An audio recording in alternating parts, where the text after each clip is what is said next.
Another day, another budol for you. For today's video, mabilis ang makeup lang to.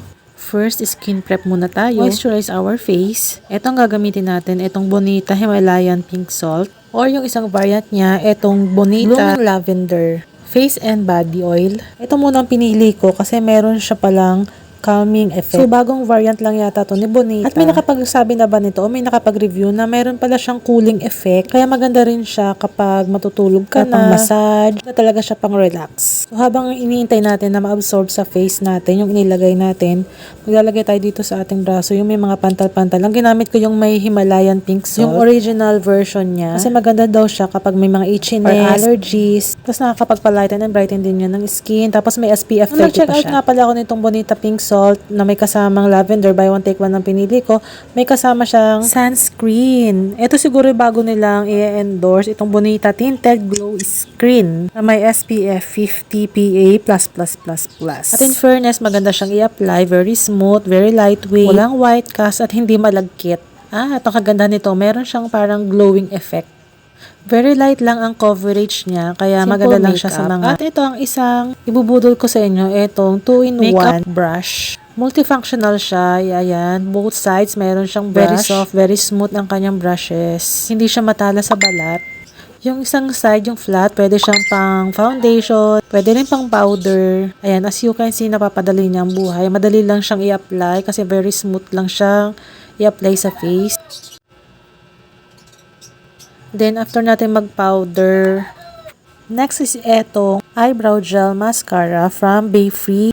This is thickening eyebrow gel. Kapag mabilis ang pagkikilay lang, mas magandang etong gamitin mo. Ayan, ang pag-apply lang backstroke lang ang paglalagay mo and then apply mo lang siya upward. Bagay na bagay ito sa may mga kalbong kilay o yung maninipis ang kilay. Tapos dun sa mga pangmadali ang makeup lang o nagmamadali ka, ayan.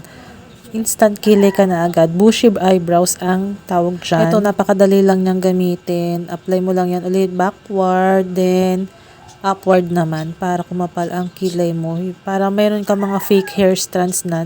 At saka yung mga hair strands mo, medyo kakapal na rin. Mukhang kakapal na rin yan. O diba? Bigla nagkaroon ng kilay ang tita nyo. Next is our Chic Glam Contour Liquid Contour yan. This is the color Soft Tan. Meron pa tayong isa. Meron ako isang shade. Hindi ko alam kung alin dyan yung pang contour tsaka yung pang bronzer. So, alin man ang gamitin ko. Ito, so, yan. Apply natin sa forehead. Para medyo lumikit ang forehead. So, sabi nila pa-tap-tap-tap lang daw. So, gawin natin yung mga advice ng mga napapanood natin, yung mga experts dyan. Ito pa for mga beginners lang. Then, ayan, ganyan-ganyan lang daw. Tap, tap, tap, pataas, pa-upward.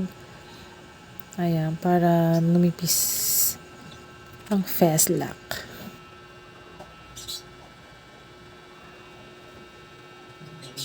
Gamit ko pa rin dyan yung brush from Mangge, basta ganon. Ilalagay ko na lang din dyan ang kanyang link sa yellow basket or sa comment section. Ito yung 2-in-1 brush natin, makeup brush. Ayan, lagay din natin sa jawline para magkaroon tayo ng shade para kunwari mayroon tayong jaw. Comment lang kayo kung may mga suggestions kayo or comment. Ayan. Ako naman beginner lang sa mga pagme-makeup. Ayan, so it's time to blush. Ito, blush on natin from Chic Glam pa rin. This is in the shade Love Cake. Napakadali din lang niyang i-blend itong blush on ni Chic Glam. Tapos girl, intact talaga siya. As in, nag-i-stay talaga siya. Bagay siya kahit oily ka pa. Hindi siya nagme-melt, guys. Madali lang siyang i-blend, di ka mahihirapang mag-blend yan. Bagay na bagay ito sa mga beginners. Tapos ayan, yung nose contour, i-blend lang natin. Kanina yung nilagay natin pang nose contour. And mag-lipstick na tayo. This is a liquid matte lipstick from Maybelline. Ilalagay ko na lang din ang link ng lahat ng mga ginamit ko dyan. Yung mga available na lahat ng mga ginamit ko, ilalagay ko ang link dyan sa yellow basket or sa comment section. Ayan, pili ka na lang ng colors. Ito, hindi ko tanda kung anong color nitong aking liquid matte lipstick by Maybelline. So, malapit na tayo matapos. Ayan, konti lang powder para lang pang finish. Nakalimutan ko palang guys mag setting spray dyan. So, hindi ko na naipakita yung setting spray. From Shiglam din yun. And then, voila! Yan lang for now.